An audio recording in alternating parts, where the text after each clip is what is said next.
ఈ రోజు వీడియోలో మనం ఎగ్ ఫ్రైడ్ రైస్ సింపుల్ గా ఎలా చేయాలో చూసి తెలుసుకుందాం. దీనికోసం స్టవ్ వెలిగించి బాండ్లీ పెట్టి దాంట్లో ఒక 2 స్పూన్స్ ఆఫ్ ఆయిల్ యాడ్ చేయాలి.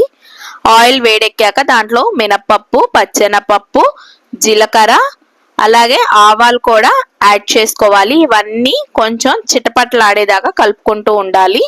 ఆ తర్వాత సన్నగా కట్ చేసిన ఉల్లిపాయ ముక్కలు యాడ్ చేసి కలుపుకోవాలి.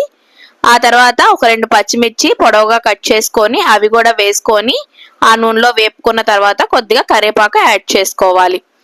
ఇవన్నీ మనం ఎలా వేపుకోవాలి అంటే ఇవి కొంచెం గోల్డెన్ బ్రౌన్ కలర్ వచ్చేదాకా, అలాగే అల్లం వెల్లుల్లిపాయ పేస్ట్ కూడా యాడ్ చేసుకొని పచ్చి వాసన పోయేదాకా మనము చేసుకోవాలి.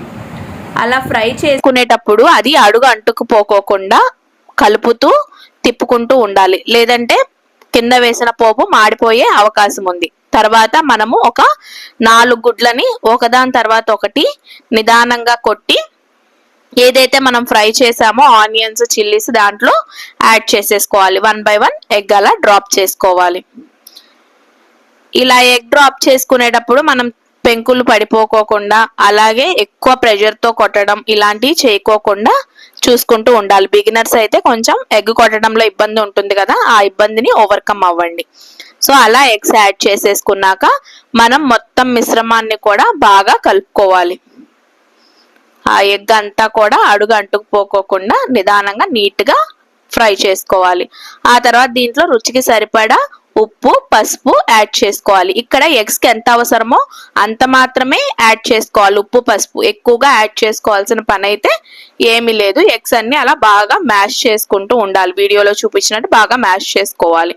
ఆ తర్వాత దీనికి సరిపడా రైస్ అనేది యాడ్ చేసేసుకోవాలి. అప్పుడు ఇక్కడ సాల్ట్ మళ్ళీ మనం యాడ్ చేస్తున్నాం కదా, సాల్ట్, పసుపు అలాగే కారం కూడా యాడ్ చేయాలి. ఇవన్నీ ఏంటంటే రైస్ కి సరిపోయేమో అయినా మనం వేసుకోవాలి. ఆల్రెడీ ఇంతకుముందు ఎగ్లో వేసుకున్నాం కాబట్టి చూసుకొని మీ టేస్ట్ కి తగ్గట్టుగా అడ్జస్ట్ చేసుకొని రైస్ అంతా కూడా బాగా తిప్పుకుంటూ ఉండాలి. అలా తిప్పుకోకపోతే ఏమవుతుందంటే కింద రైస్ అనేది మాడిపోతూ ఉంటుంది, పైన రైస్ అనేది టేస్ట్ రాదు. లాస్ట్ లో మనం ఒక 2 స్పూన్స్ నెయ్యి కూడా వేయాలి. ఈ నెయ్యి వేయటం వల్ల ఎగ్ ఫ్రైడ్ రైస్ కి టేస్ట్ అనేది ఇంకా బాగా పెరుగుతుంది అనమాట. సో ఈ రకంగా చేసుకుంటే simple and tasty egg fried rice ని మీరు ఇంట్లోనే ఎంతో ఈజీగా చేసుకోవచ్చు. అలాగే మన టేస్ట్ తగ్గట్టు ఉప్పులు, కారాలు ఉంటాయి కాబట్టి దీన్ని ఇంకా బాగా ఎంజాయ్ చేయొచ్చు. మీకు నచ్చితే please do like, share and subscribe to our channel Gurusrikar blogs.